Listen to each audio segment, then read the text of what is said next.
Ok, prie to pačio dar įkalsim kitą pamoką, kuri jau nebesusiję su tokiais basicais, kur tipo kaip įdėti į pūlus, kokius deksus naudoti. Manau, kad šiai dienai, peržiūrėjus nuo pirmo iki šito video, viskas turėtų būti aišku. Kur dėti, per kur dėti ir kaip dėti. Jo?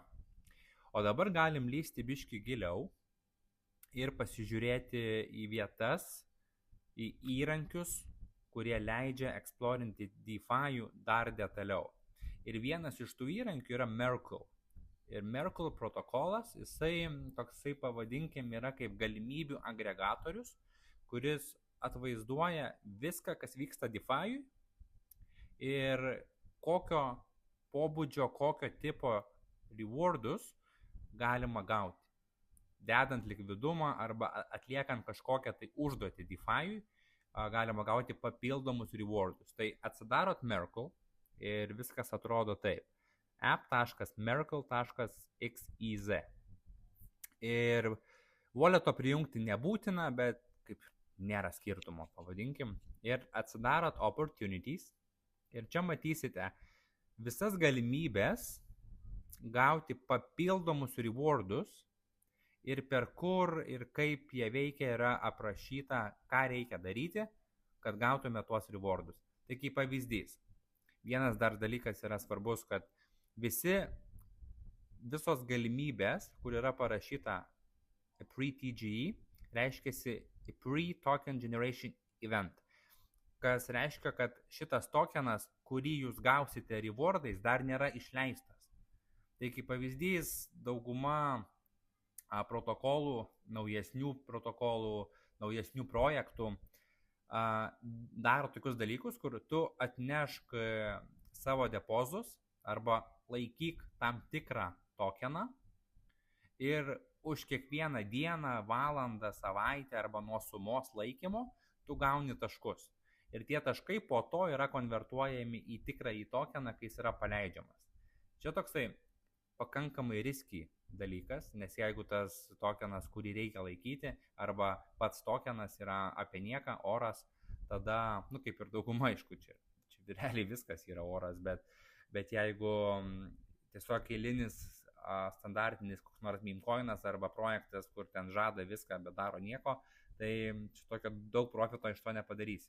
Bet vėlgi, yra tų galimybių įvairių.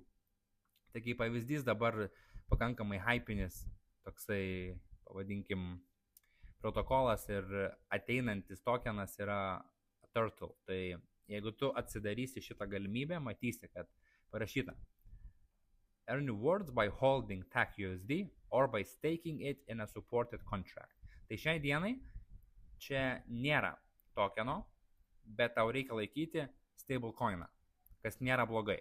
Stablecoinas visada yra rištas 1:1 ale su USD, tai jisai yra kažkuom pegged prie dolerio. Kuom šitas TAC-USD yra pegged, aš nežinau, čia reikia domėtis patiems, bet kaip pavyzdys, galima dėti paprasčiausiai į šitą protokolą, pasikeisti savo turimą assetą į šitą TAC-USD ir užtenka jį tiesiog laikyti wallete, laikyti protokole, ne wallete, sorry, ir paprasčiausiai už tai bus mokami šitie TAC point. Ir po to, kai tas tokenas pasileidinės, išeidinės į viešumą, visi tie jūsų TAC point, priklausomai kiek jūs jų turit, bus konvertuojami į tokeną.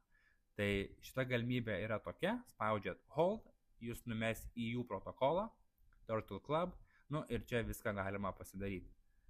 Turtle, va šitas yra Turtle TAC-USD, TVL šiaip yra nemažas, tai pinigų čia yra prikrauta. Aišku, neaišku, kiek iš tų TVL yra pačių devų, pačių teamų, nes jie irgi dažnai tiesiog sumeta nemažai pinigų į protokolą, tam, kad atrodytų, kad yra daug kažkokio tai TVL. Pasijungiat walletą ir paprasčiausiai galite depozitinti ir laikyti TAC-USD čia ir už tai gausite tuos taškus. Ir tie taškai po to bus konvertuojami į tokeną. Kita galimybė labiau saugi, labiau žinoma, more familiar, nežinau, angliškai, Tai kaip pavyzdys yra providinti likvidumą į Uniswapo V4 poolą, Ethereum su USDC, kur fee ratio yra 0,05. Pasispaudė. Tai viskas, ką tau reikia, tai yra dėti į LP poolą ETH USDC Unichain'e ir tu gausi mainais šitą tokeną, kuris yra, čia man atrodo yra Uniswapo paprasčiausiai tokenas. Nes jeigu spausi supply, tave mes į Uniswapą, jeigu aš neklystu, jo, Uniswapą. Tai va, tau išmeta šitą tokeną, šitą tokenų porą ir šitas assetas yra ant Unichain'o, tai yra pačio Uniswapo sukurtas chainas. Tai jie tiesiog incentivizuoja tave, kad tu atneštum kapitalo, duodami tau papildomų rewardų savo pačių tokenais. Tai yra, jeigu tu laikysi ETH USDC pool'e ant Unichain'o, ne ant Base'o, Arbitrumo ar kažkur, o Unichain'e specifiškai, tu gausi šitą APR, bet ant viršaus dar gausi ir rewardus, jie yra skiria 34 000 vertės tokenų per dieną ir dar 10 dienų liko. Tai tu meti čia į šitą poolą pinigus, farmini standartiškai, kaip ir DeFi liquidity pool'e, ir dar papildomai gauni Uni tokenus ant viršaus kaip rewardus, nes dalyvauji šitoj programai, pavadinkim. Ir tų galimybių čia yra belekiek. Pilna. Ir dauguma yra ant Unichain'o ir Uniswap'e, nes jie paprasčiausiai nori atsivesti likvidumo, atsivesti TVL'ą, tai jie tau ir moka daug Uniswapo tokenų, kas vėlgi nėra labai gerai iš tos pusės, kad jie dalina bele kokius pinigus savo tokenais, reiškia visi, kas gaus juos, visi juos selins.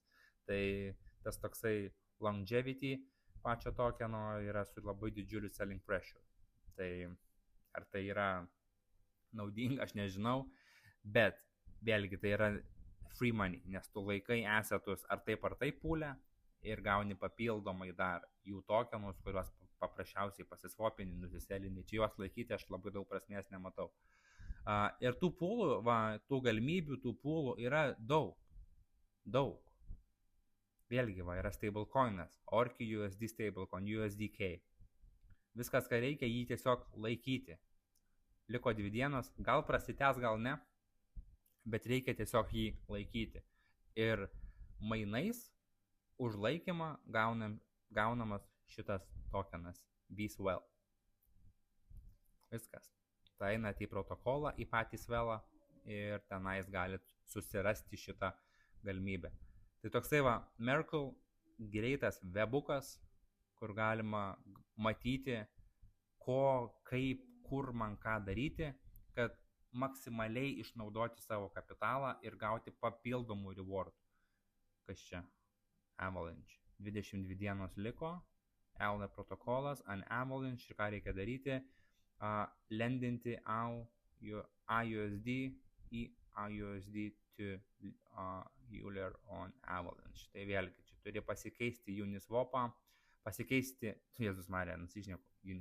turi pasikeisti į stablecoiną, specifinį kažkokį būtent šitą, į USD ir AUSD ir juos lendinti, tiesiog supplyinti. Tai vėlgi, tu neturi nieko kažko tradinti rizikingo, kažkokio meme-coinų ir panašiai, užtenka tiesiog eiti per stablecoinus ir dar gausi mainais AVAX tokeno. Visai neblogai. Tai va, einat, ieškot galimybių papildomų, ne tik dalyvaujat standartiniuose pooluose, nes kartais tikrai galima rasti visai neblogų variantų. Šią sekundę aš asmeniškai nedalyvauju nei vienam iš šitų galimybių, bet tikrai kartais būna, kad atsiranda visai neblogų, kur gali parizikuoti, eiti į rizikingesnį protokolą, bet užsifarminti nemažai tų taškų ir po to kažkada eigoje tiesiog gausi airdropą, kas vėlgi bus free money. Ten gali būti 20 baksų, gali būti porą tūkstančių. Yra buvę ir taip. Yra buvę airdropai PG Penguin, gavau labai neblogą airdropą, ant Jupiter labai neblogą airdropą, ant, kaip jis vadinasi,